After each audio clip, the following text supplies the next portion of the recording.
Most martial artists can move, but few understand what they're saying. Here's why collecting techniques without comprehension leaves you vulnerable against anyone who truly knows combat. Every martial art teaches you to move. Some teach you to move very well. But here's the question that separates real skill from imitation. If your instructor weren't there, if you had to adapt to a situation you'd never seen or explain what you know to someone else, would you have the tools to do it? Most martial artists wouldn't. Not because they haven't trained hard, but because they've only learned fragments of the physical language. They've memorized shapes, not meaning. They're moving their hands in patterns they've seen, but they don't actually know what they're saying. The movements look like combat to someone who doesn't know better, but to a trained eye, the gaps are immediate. You need more than vocabulary. You need grammar, fluency, and the ability to comprehend in real time. That's what separates a fighter from a performer. Think about sign language. A fluent signer has vocabulary, specific hand shapes that carry meaning. They have grammar rules for how those shapes combine. They have fluency, the ability to express and comprehend in real time. And they have meta-understanding. They know why certain signs mean what they do. Now think about most martial arts training. Students memorize techniques. They practice them thousands of times. They can perform on command. But ask them why a technique works, not in general terms, but specifically. Ask them what conditions make it the right choice versus another. Ask them to recognize those conditions against a resisting opponent. Suddenly the gaps appear. They have vocabulary without grammar. They can speak but not comprehend. They can perform but not understand. They're moving in patterns they've seen, but they don't actually know what they're saying. Years ago, I spoke with someone who trained in a mix of styles, boxing, some traditional arts, a bit of this and that. He was proud of his ability to blend them into combinations that didn't look like any one style.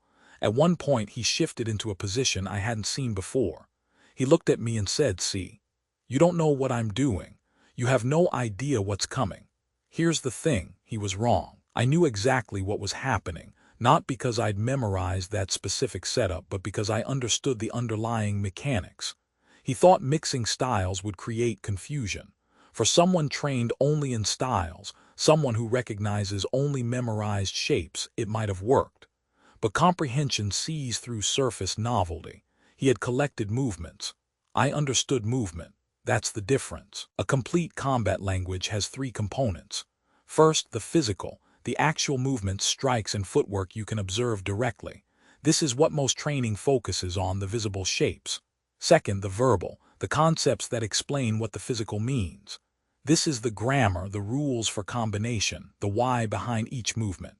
Third, the written, the permanent record that preserves knowledge across generations, the dictionary, the principles, the complete documentation. Here's what's crucial. The physical language only has meaning because the verbal and written exist. Sign language isn't just waving hands. It's waving hands governed by rules that exist independently of any single person's performance. Without those rules, the physical is just movement. Without comprehension, your techniques are just shapes. So how do you move from collecting fragments to true fluency? You stop asking what and start asking why. Why does this strike work from this range but not that one? What conditions make this footwork correct versus that footwork? How do you recognize those conditions in real time? You train to understand the principles behind the techniques, not just the techniques themselves. You drill the mechanics until they are automatic, but you also drill the decision-making, the recognition of when and why to apply them.